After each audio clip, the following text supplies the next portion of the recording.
You are the man.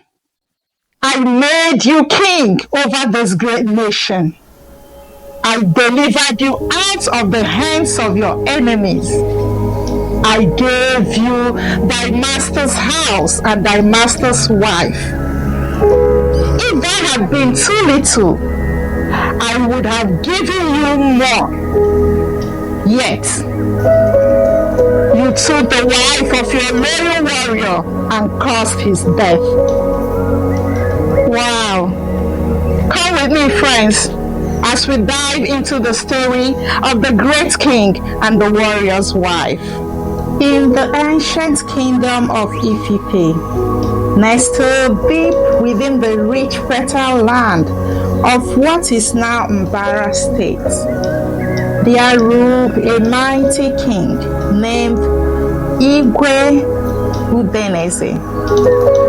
Igwe Udeneze was a man of valor, a warrior who led his people to countless victories against rival kingdoms and earned the respect of the elders, warriors, and common folks alike. The palace of Ifite stood majestic, with its grand pillars of carved wood, the rooftops adorned with gold, and the steady beating of the royal drums that echoed through the land. But this is not just the story of King Udeneze. It is also the story of the pretty Akugo, a woman whose beauty was said to rival the morning sun, and whose wisdom was as deep as the Niger itself. Akugo was the daughter of a wealthy farmer from the neighboring village, Amozo.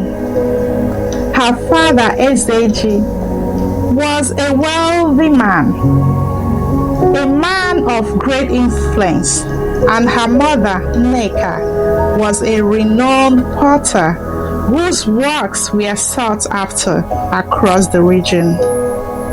Akugo grew up in a household filled with love and laughter. She was taught the ways of the land, how to plant yams, how to weave baskets, and how to speak with the spirits of the ancestors. But above all, she was taught the importance of integrity and honor. Her parents often told her, "A good name is worth more than gold."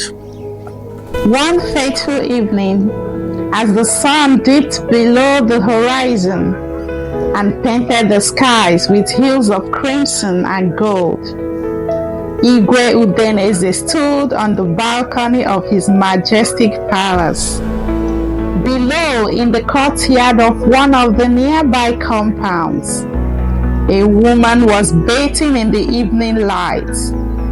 Her name was Akugo, the wife of Chibuike, one of Ifite's greatest warriors.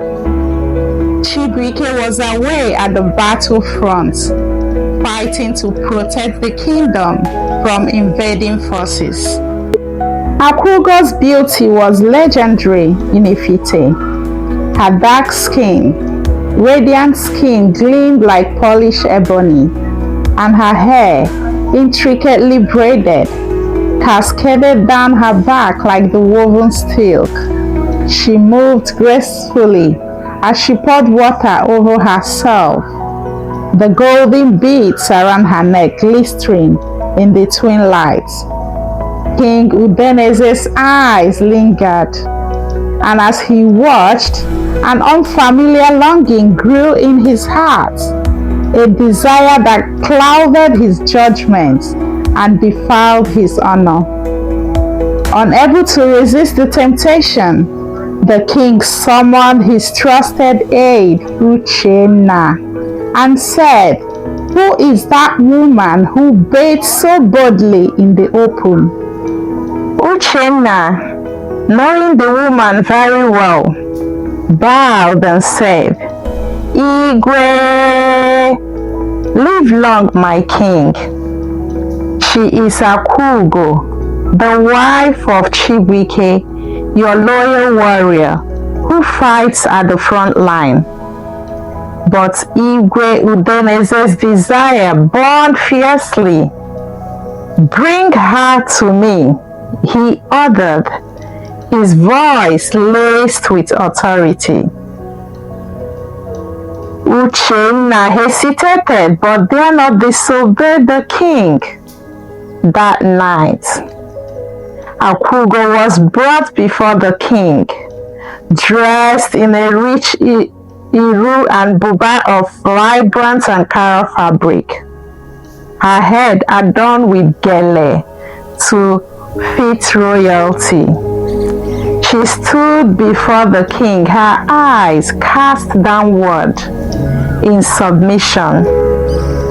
Igwe Udeneze, with his smooth words and promises of wealth, led her into his chambers, and they shared a night that would change the course of their lives forever. Weeks passed, and Akugo sent a message to the palace. She was with child.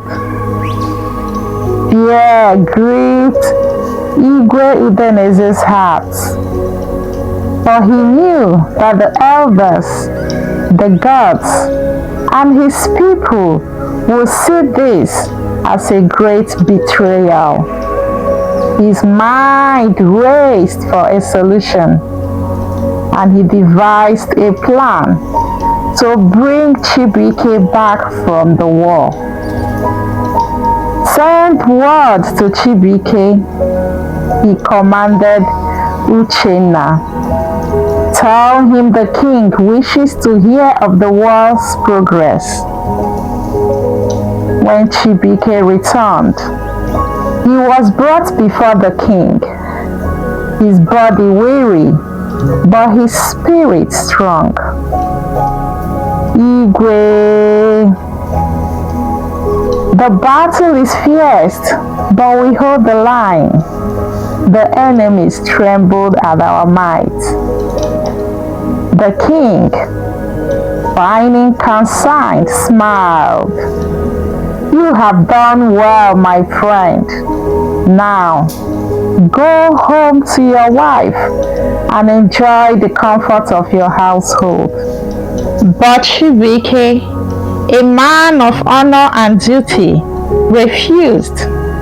My king, how can I enjoy the comfort of home while my brothers sleep under the open sky, fighting for our land?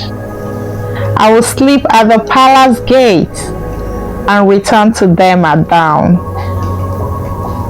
King Udeneze's heart sank, for his plan to cover his sin had failed. That night, he looked down from his balcony and saw Chibuike lying on a mat at the palace gate, his loyalty unwavering. Frustrated, the king resorted to a darker scheme. He sent a secret message to the war commander, instructing him to place Chibuike in the fierce part of the battle and then withdraw support, leaving him to face the enemy alone. As the war raged on, Chibuike fought valiantly, his spear striking down many foes. But as the enemy forces grew stronger, his fellow warriors retreated, and he was left surrounded. Though he fought with the strength of 10 men, he eventually fell, his blood soaking the red earth of the battlefield. When the news of Chibuike's death reached Ifite, there was great mourning. His fellow warriors returned with his body wrapped in a cloth of mourning, and his funeral was held with full honors. The kingdom wept, and Akugo mourned deeply. But soon after, King Udeneze took her as his wife. The people whispered in hushed tones, but none dare confront the kings. However, the gods of the land saw everything, and they were displeased. One evening, as King Udeneze sat in his palace, the great seer Babonyozichukwu entered, clad in his white flowing robes, with his mantle in his hand. He approached the king and told him a parable. There was once a wealthy man with many cattle and sheep, Babonyozi said. But then a poor man who owns only one ewe. When the rich man received a visitor, he took the poor man's ewe and slaughtered it for his guest. What punishment does such a man deserve? Furious King Udeneze declared, that man should be made to pay 4 times over, for he had committed a great injustice. Babonyozi fixed his eyes on the king and said, Igwe, you are the man. You took the wife of your loyal warrior and caused his death. The gods have seen your evil deeds. King Udeneze was struck to the core. He fell to the ground in sorrow, his heart heavy with guilt. King Udeneze said to Onyozichukwu, I have sinned against the Lord. Onyozichukwu said unto him, the king, the Lord hath put away thy sins. You shall not die. Howbeit, because by this deed thou hast given great occasion to the enemies of the Lord to blaspheme, the child that is born unto thee shall surely die. Great King Udeneze besought the gods for mercy. He fasted and wept. Who knows, the gods may be gracious to him and let the child live. Yet, the punishment of the gods was inevitable. On the 7th day, the child died. Humble and broken, King Udeneze repented and vowed to walk in righteousness. In time, Akwugo bore him another son, and they named him Udochukwu. Moral lesson: uncontrolled desires can lead to devastating consequences. No one is above accountability. True repentance brings restoration. The king found redemption through humility and seeking forgiveness. Thank you for watching. Please share this video, drop your comments in the comment section, and let us know what you learned from the story. Also subscribe to our channel as we bring you more life-changing stories. Bye.